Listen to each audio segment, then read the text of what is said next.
পিএইচডিও প্রায় শেষের পথে। বিয়ের কথা পাকাপাকি ছিল লিমন বৃষ্টির। ইচ্ছে ছিল দেশে ফিরে করবেন শিক্ষকতা, কিন্তু নিখোঁজ হয়ে যান তারা। 10 দিন পর যখন খোঁজ মেলে তখন সব শেষ। দুজনের কেউ আর বেঁচে নেই। ফ্লোরিডায় অধ্যয়নরত এই দুই মেধাবী বাংলাদেশি পিএইচডি শিক্ষার্থীর নৃশংস হত্যাকাণ্ডে স্তব্ধ পুরো বাংলাদেশ। এই ঘটনার প্রধান সন্দেহভাজন হিসেবে নিহত লিমনের রুমমেট হিশাম আবুগার বিওকে গ্রেপ্তার করেছে পুলিশ। তবে হত্যার ঠিক কী কারণ বা কোন পরিস্থিতির জেরে এই ভয়াবহ ঘটনা ঘটল তা এখনও রহস্য। তদন্তকারীরা এখন সেই অজানাকে জানার প্রচেষ্টায় মরিয়া হয়ে উঠেছেন।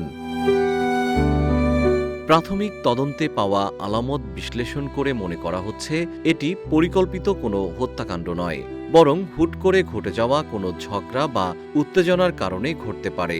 লিমনের রুমমেটদের অ্যাপার্টমেন্টে পাওয়া বিপুল পরিমাণ রক্তের দাগ এবং প্রমাণ লোপাটের মরিয়া চেষ্টা থেকে বোঝা যাচ্ছে অপরাধটি কোনো দীর্ঘস্থায়ী পরিকল্পনার অংশ ছিল না, বরং পরিস্থিতির চাপে পড়ে খুনি তাৎক্ষণিক এই হিংস্র পথ বেছে নিয়েছিল।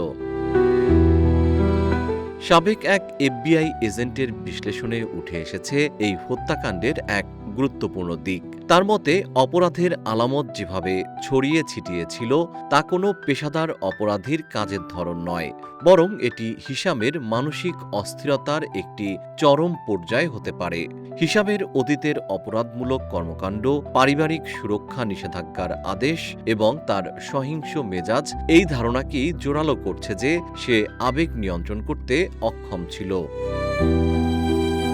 তদন্তকারীদের মনোযোগের কেন্দ্রবিন্দুতে রয়েছে রুমমেটদের মধ্যে সাম্প্রতিক কোনো বিরোধ ছিল কিনা, কোনো আর্থিক লেনদেন, ব্যক্তিগত সম্পর্কের টানাপোড়েন কিংবা তুচ্ছ কোনো বিষয় নিয়ে শুরু হওয়া তর্ক থেকে এই হত্যাকাণ্ডের সূত্রপাত হয়েছে কিনা তাও খতিয়ে দেখা হচ্ছে। পুলিশ ইতিমধ্যে হিশামের অতীত রেকর্ড সংগ্রহ করেছে।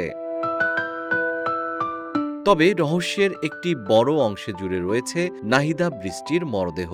হিশামের অ্যাপার্টমেন্টে পাওয়া আলামত ইঙ্গিত দেয় যে নাহিদাকে নির্মমভাবে হত্যা করে তার দেহ সরিয়ে ফেলা হয়েছে। এমন পৈশাচিক কাজ কেন করা হলো এবং এর মাধ্যমে খুনি কি আড়াল করতে চেয়েছিল তা এখনও স্পষ্ট নয়। পুলিশ ধারণা করছে অপরাধের চিহ্ন মুছে ফেলতে গিয়েই হিশাম এই জঘন্য পথ বেছে নিয়েছে। জিএম শিহাব, রূপালী বাংলাদেশ।